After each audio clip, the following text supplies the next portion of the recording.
Continuing on after all this drama with Drake, Rick Ross, and everybody else involved, Birdman has made it vehemently clear he's not dealing with any of the bullshit.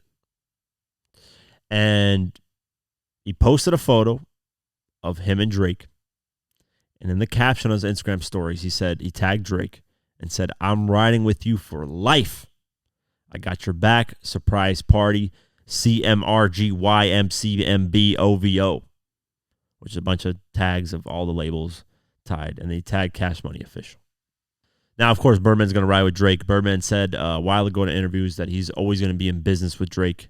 Obviously, masters and all the publishing and stuff. I'm sure he owns a lot of percentages of Drake. That's why when Drake releases this, talking about TDE owns half of your publishing, Drake's the last person to talk when it comes to that because he's shooting himself in the foot with that diss on that portion of it because, come on, man. You were signing one guy that signed to another guy and this signing three guys, like Push T said.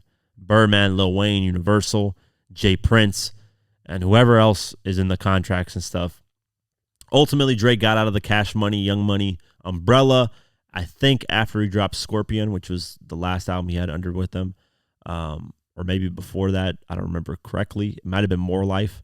But regardless, I'm sure they had good splits when it comes to Drake. So Drake talking about that stuff never really made sense to me. But, let's just talk about, maybe Drake had more than a 50 split. So that's why he's probably talking tough when it comes to that 50 split. Rick Ross decided to jump in. Rick Ross has not been kind to Birdman. Rick Ross and Birdman haven't seen eye to eye in a minute. A while ago, if you guys remember, Birdman and Lil Wayne were going through their issues of Lil Wayne saying that Birdman wasn't paying him his rightful money, and they eventually ended up settling that and eventually became friends again, which everybody expected. So it didn't make sense to take a side in that because people knew that Birdman and Lil Wayne would eventually become friends again because they've been basically brothers forever. So once that got settled, but before they got settled, obviously Rick Ross sent shots at Birdman on the track Idols Become Rivals. And he said, "You just stole money from people, pay Lil Wayne what he's owed, pay DJ Khaled what he's owed," all this stuff. That was a while ago. That was in like 2017, 16. So Birdman and Rick Ross haven't seen eye to eye since then. And Rick Ross decided to chime in and basically clown Birdman for getting his Miami mansion foreclosed on. Yes, let's go over it. So back in 2017 towards 18, Birdman was facing issues with his Miami mansion. And a lot of it stems from, just the way he bought the house and what happened with the previous owner, whatever the case may be. So let's go over the article. Rap mogul Brian Birdman Williams, whose labels have been home to dozens of Nicki Minaj, Drake, and all that, is facing foreclosure on a Miami Beach house he bought in 2012 for $14.5 million, according to Miami-Dade County records.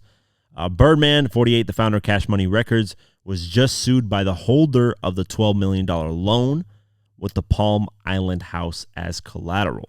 The Fort Lauderdale-based private lender, Chemtov Mortgage Group, claims it gave Birdman the money in February 2015. But according to the paperwork associated with the lien that was just filed against the home, Birdman stopped making payments on the loan in June.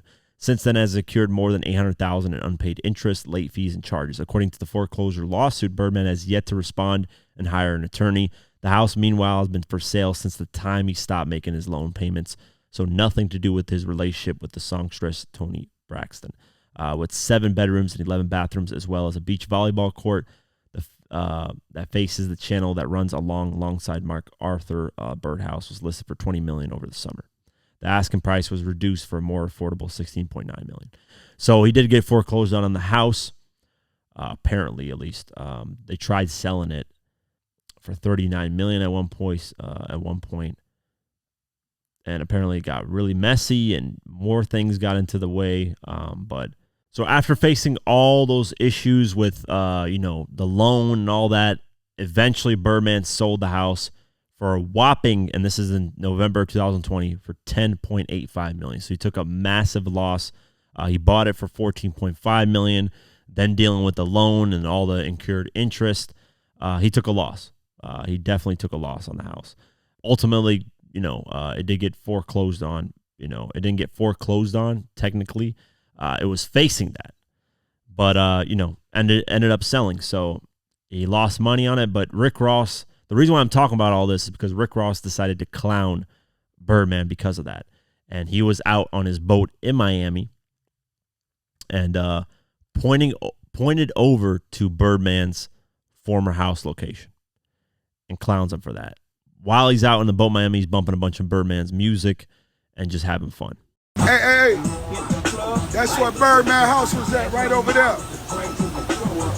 Stunner. That's where your house was at, right there. The little island over there.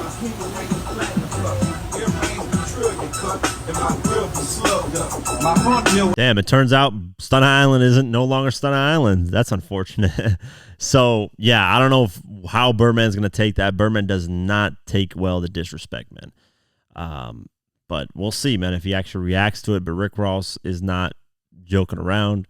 I'm sure he could have said worse things, but, clowning somebody for getting their house sold and losing money on it burns, especially because it was such a public thing that he was potentially going to get it foreclosed on, that it's just clowning. So we'll keep our eyes posted, and hopefully it doesn't lead to anything crazier.